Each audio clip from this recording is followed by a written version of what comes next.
There is no present tense, so to speak, in Japanese. Instead, we have a sort of present future tense. Think I will X, where X is the verb. The present future tense is just the form of the verb that you find in the dictionary. For example, to eat is taberu.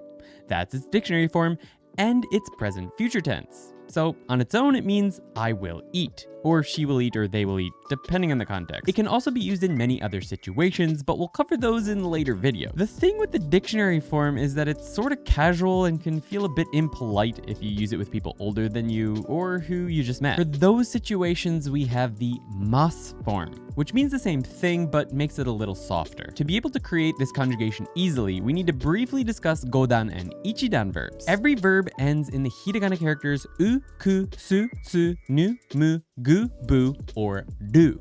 All of them. Did you notice anything about the final mora or beat of each character? It's always an u sound. U, ku, su, tsu, nu, mu, gu, bu, or du. We'll need that info later. If a verb ends with the sound iru or eru, it's most likely an Ichidan verb. That I or E character may be hiding behind a kanji or be part of another hiragana character like be or ki, so you'll have to be careful with those. To make the mas form of an Ichidan verb, you just cut the ru and add masu. Taberu, to eat from earlier, is an Ichidan verb. So to make the mas form, we just cut the ru, giving us tabe. This is called the mas stem, by the way, and add masu, which gives us tabemasu. I will eat, the polite version. And you're finished. There are about 60 or 70 exceptions to the Ichidan rule, as in verbs that end in the sound edu or iru, but which are actually Godan verbs, but only about 10 or 15 are super common. I'll add a list of those exceptions in the description of this video for you, with a link to the entire list. But don't feel like you need to memorize the extra ones on that website just yet.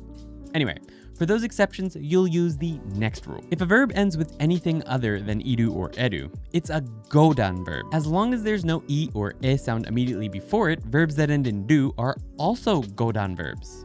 To conjugate these, we need to take a look at a hiragana chart. Hiragana charts are divided by vowel sounds. A, I, U, E, and O. Every single consonant in Japanese is always paired with these 5 vowel sounds, except for the Y and W sound. Notice there are 5 vowel sounds. Thus, Godan, or 5 steps. Godan verbs in their dictionary form fall on the U column because they end in an U sound. To create the mas stem of Godan verbs, we move that final character in the verb up to the I column. So let's take aruku, which means to walk. Moving the final character ku up to the I column, we get ki. That gives us aruki. That's our mas stem. Add mas, and we're done. Arukimasu. I will walk. For asobu, which means to play, we move the final character bu to the I column and it becomes bi. So asobi is our mas stem. Add mas, and we're done. Asobimasu. I will play. You can do this for literally any Godan verb and it will work. The only exceptions to either of these rules are the 2 irregular verbs kuru, which means to come, and suru, which means to do.